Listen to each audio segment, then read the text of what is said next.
Well, we would like to welcome Oliver Luck with the NCAA.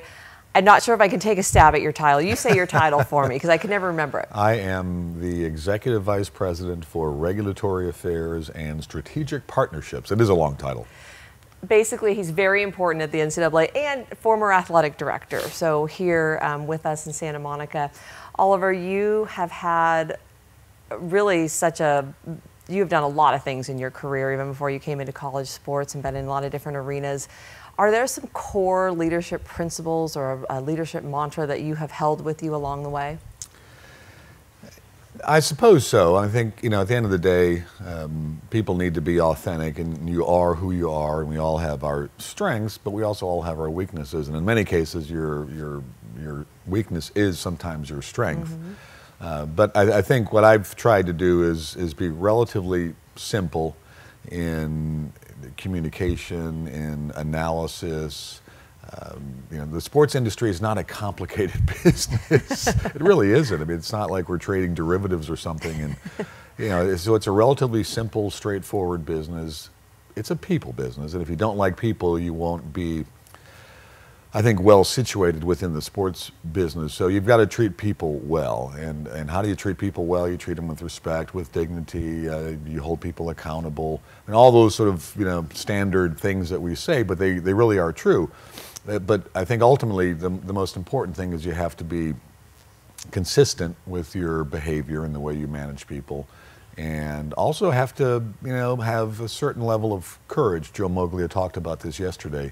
You got to make some tough decisions, and they could be personnel decisions, they could be strategic decisions that affect the course of an institution over a 10 or a 15 or a 20-year period. Those are hard decisions to make, so you have to have a certain amount of courage. You also have to be authentic. You have to be who you are. Everybody leads in a different way. Some people are a little bit more extroverted, others a little bit more introverted, some a little bit louder, others a little bit quieter, some lead by example. Those are all fine as long as you're authentic to who you really are, true to yourself. You have, and I talked about, so you have, and help me do the list here, because you're a lawyer, you have worked in professional sports. What are all the different areas you have worked in? Well, I was a football player, college NFL football player. Went to law school while I was playing ball, and practiced law for a little bit. And then I spent time on the professional sports side, but I purposefully did a number of different sort of things in that time frame. I spent a decade with the NFL, which was really more about sales and marketing and organization leadership. I was running NFL Europe for the league. And then I spent 5 years with the Harris County Houston Sports Authority, and I did that because I didn't really have much experience in infrastructure and stadium leases, how do you get these facilities built, public financing of these facilities, and all the sort of the challenges that go along with that. And that's obviously very important for any sports franchise, be it a pro franchise or college. And that morphed into recruiting the old San Jose Earthquake to Houston. So it was Houston's first MLS franchise, ran that team, built a stadium downtown using the sort of information I had gathered from my previous job, and then went to college as the AD at my alma mater, West Virginia. Did that for 5 years, and then an opportunity was created at the NCAA office to focus on sort of regulatory affairs, and now some additional responsibilities with some of our strategic partners, which really means our television partners, because they're all important to us in terms of the basketball tournament and the NCAA national office revenue stream.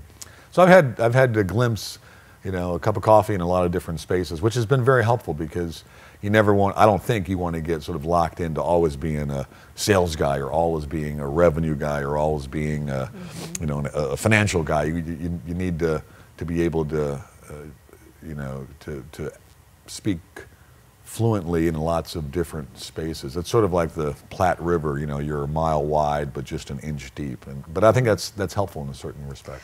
And that's why I wanted to ask you that to follow up, given that you have been an athletic director, what are sort of maybe some unique challenges about leading so many stakeholders from all different areas in a very interesting time in the enterprise? And so what are some of the biggest leadership challenges? You know, being an AD at a big school is a fairly taxing, responsibility. People are passionate about athletics, and you've got so many moving parts with, hundreds of student athletes and coaches and all these different constituency groups, parents.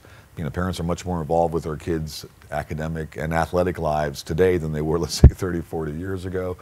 You've got alumni, you've got the media, you've got your faculty and the faculty senate, you've got your administration.